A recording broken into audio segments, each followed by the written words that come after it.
महाभारत युद्ध में 13वां दिवस कौरवों और पांडवों दोनों के लिए सबसे त्रासद दिन था। 13वां दिन एक ऐसा दिन था जब अनीति अपने चरम पर थी। मैं आज आपको उसी 13वें दिवस की दास्तान इस कविता के माध्यम से सुनाने जा रहा हूं।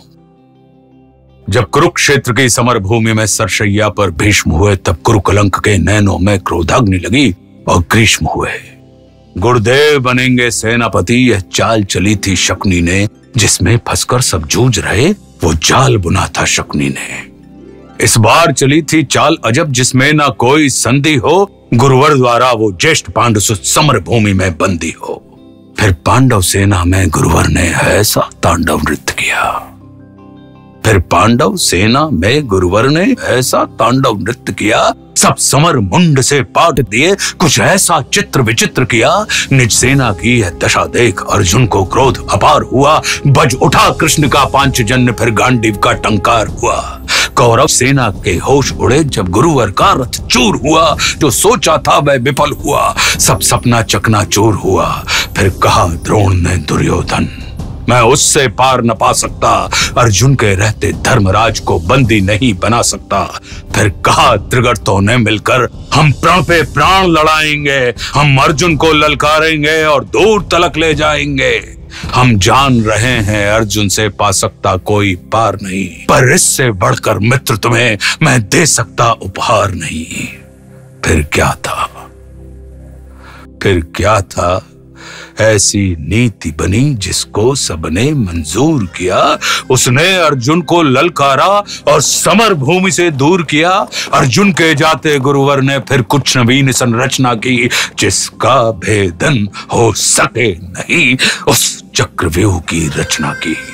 पांडव सेना भयभीत हुई, यह देख शत्रुदल सुखी हुए। जो सदा शांत चित रहते थे वे धर्मराज भी दुखी हुए।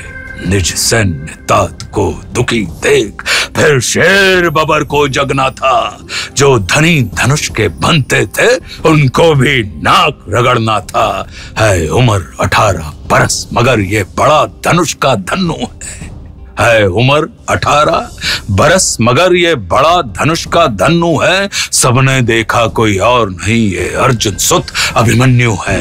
मैं इसका भेदन कर दूंगा, यह भेद गर्भ में सुना हुआ। दादाजी चिंता दूर करो, ये सुन साहस 100 गुना हुआ। फिर अभिमन्यु के पीछे ही कुछ तेज चले, कुछ धीम चले, कुछ पैदल घोड़े रथ सवार ले, गदा गदाधर भीम चले। अभिमन्यु को ना रोक सका वो द्वार तीसरे पार हुए, पर राज द्वार पर जयद्रथ था, चारों भाई लाचार हुए। अभिमन्यु ने मुड़कर देखा, अभिमन्यु ने मुड़कर देखा, पीछे ना कोई अपना था, पर विचलित तनिक न हुआ वीर, ऐसा ही उसका सपना था।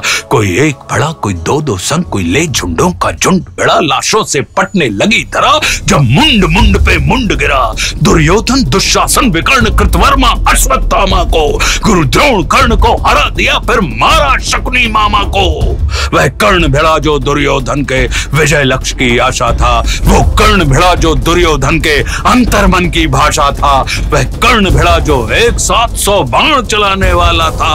वह कर्ण भिड़ा जो दुर्योधन को विजय दिलाने वाला था। सबने देखा वो अंगराज रथ सहित धरा पर पड़ा मिला।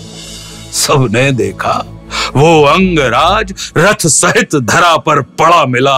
कुछ चेत हुआ तो भाग गया, वो दूर सभी को खड़ा मिला।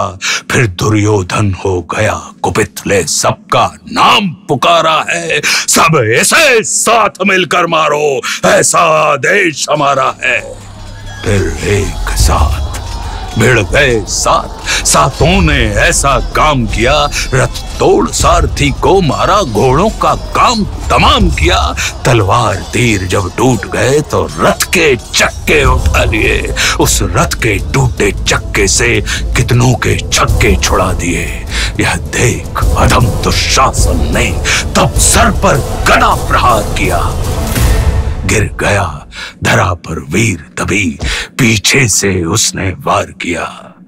सब नियम युद्ध के भूल गए और ऐसा अत्याचार किया, फिर बारी बारी से सबने उसके सीने पर वार किया।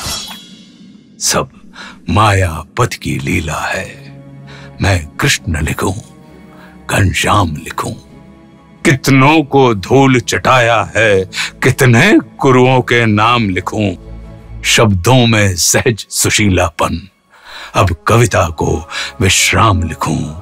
मैं उस बालक अभिमन्यु को अब अंतिम बार प्रणाम लिखूं।